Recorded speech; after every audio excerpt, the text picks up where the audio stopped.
دنیا میں شور ہے کہ مسلمان نابود ہو گئے ہیں، مگر سوال یہ ہے کہ ہم میں کوئی مسلمان ہے بھی؟ ہم نے عیسائیوں کے رنگ اپنائے ہوئے ہیں اور ثقافت میں ہم ہندوؤں کے طریقے پر ہیں، معاملات میں ہم یہودیوں سے بدتر ہیں۔ ہم اپنے نبی صلی اللہ علیہ وسلم کے لیے شرمندگی کا باعث ہیں۔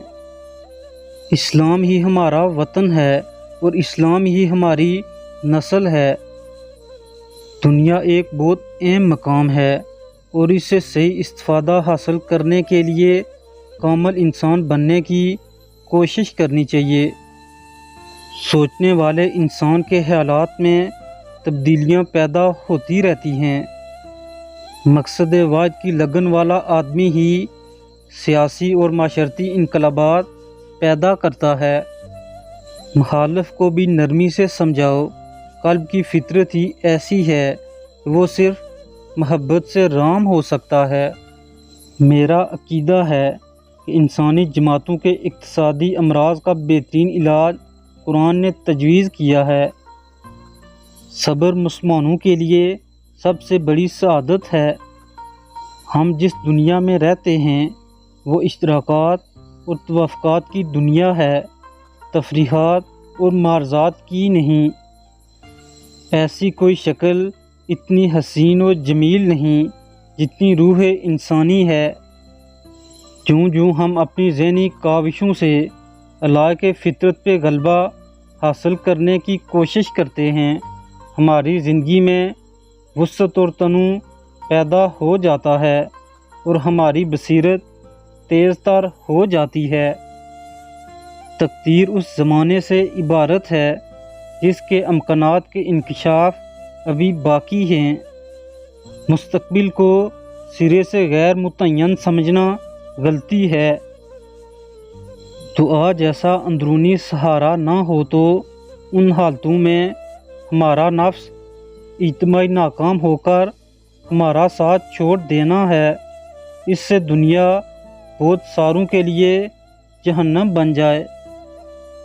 علم کی ابتدا محسوس سے ہوتی ہے، کیونکہ جب تک ہمارا ذہن اسے اپنے قابو اور گرفت میں نہیں لے آتا، فکر انسانی میں یہ صلاحیت پیدا نہیں ہوتی کہ اس سے آگے بڑھ سکے۔ مغرب کی تلوار اس کا علم باطل ہے، جب تک اس تلوار کا رعب نہ توڑا جائے ہماری داخلی دلیلیں سب بیکار ثابت ہوں گی۔ قرآن کو اس زاویہ سے پڑھو کہ اللہ سے تیرا کیا رشتہ ہے اور کائنات میں تیرا کیا مقام ہے۔ حضور اکرم صلی اللہ علیہ وسلم اسلام اور ایمان کی تفسیر ہیں۔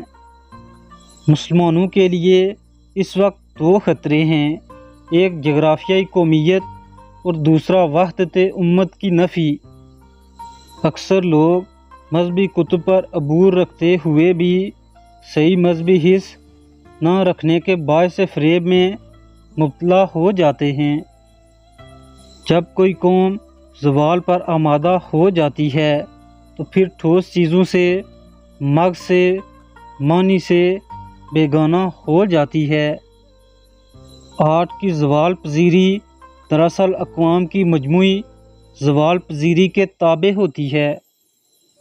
ہمارے نوجوانوں کی یہ باتیں کہ مذہب کو بالائے طاق رکھ کر تمام تر توجہ سیاسیات پر دینی چاہیے، یورپ کی غلامانہ تقلید کے سوا کچھ نہیں۔ جس قوم نے ضرورت سے زیادہ اپنی عورتوں کو آزادی دی، وہ کبھی نہ کبھی ضرور اپنی غلطی پر پشیمان ہوئی۔ حکومت کا سب سے بڑا فرض افراد کے اخلاق کی حفاظت ہے۔ وہ فلسفہ اور مذہبی تعلیم جو انسانی شخصیت کی نشو و نما کے منافی ہو، بیکار چیز ہے۔ ہر صحیح مومن فوق البشر ہے۔ سرمایہ کاری کی قوت جب حد اعتدال سے تجاوز کر جائے تو دنیا کے لیے ایک قسم کی لعنت ہے۔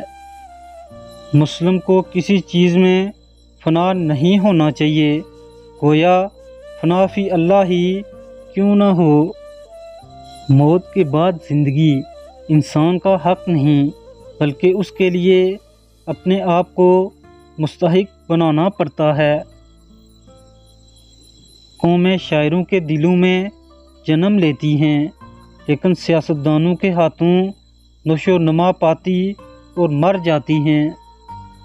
دنیا میں موت ہر انسان تک پہنچتی ہے، لیکن کبھی کبھی انسان بھی موت تک جا پہنچتا ہے۔ بعض مغربی خیالات ایک نامحسوس زہر کی طرح ہمارے دماغوں میں سرایت کر گئے ہیں، جن میں سے ایک یہ بھی ہے کہ مذہب کا سیاست سے کوئی واسطہ نہیں۔ میرے آبا و اجداد برہمن تھے، انہوں نے اپنی عمریں اس سوچ میں گزاریں کہ خدا کیا ہے۔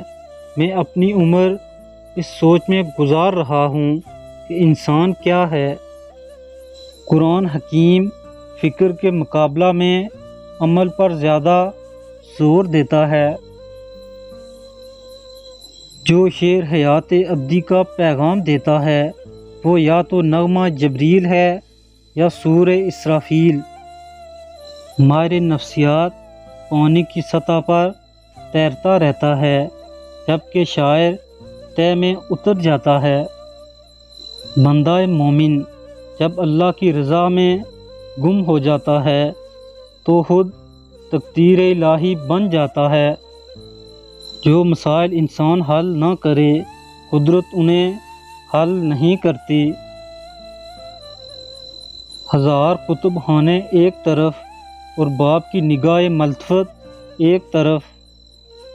شعر سننے سنانے کی چیز نہیں، تنہائی میں بیٹھ کر پڑھنے کی چیز ہے۔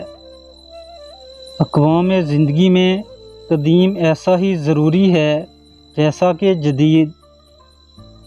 حدود و خودی کے تعین کا نام شریعت ہے، اور شریعت کو اپنے قلب کی گہرائیوں میں محسوس کرنے کا نام طریقت ہے۔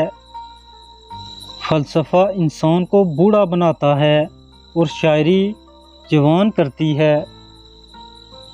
زندگی وہ فرت ہے جس میں خود کو عمل کے بے شمار مواقع ملتے ہیں، اور موت اس کا پہلا امتحان ہے۔